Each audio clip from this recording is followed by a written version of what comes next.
Now, you might be of the camp of that's just not my problem, but here's how the Trump administration screwing consumers who had the Capital One high yield savings account out of $2 billion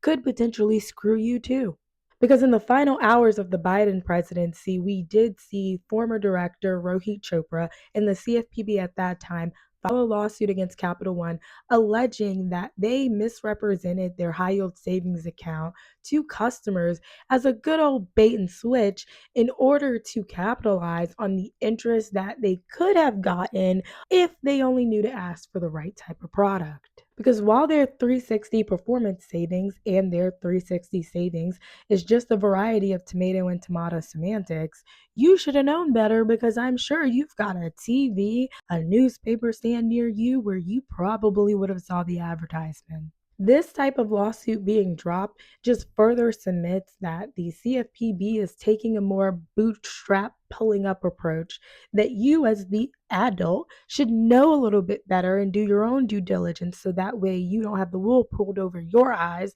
by yet another bank. And I'm not going to lie, I kind of agree. Because while we may not have been taught financial literacy in school, we are much more able to access forms of education through books, newspapers, YouTubers, influencers who talk a lot about personal finance, where we can take that information and go do our own Googles and be able to protect ourselves with a little bit more knowledge. The problem lies in when we're dealing with financial institutions or anyone else for that matter who we assume have our best interests at heart. And it's that very reason that keeps me off of that bootstrap pulling boat. So if you do like credit repair tips, credit building hacks, and you like staying informed about news that can prevent you from really experiencing wealth at a level that you deserve, make sure you hit the follow button.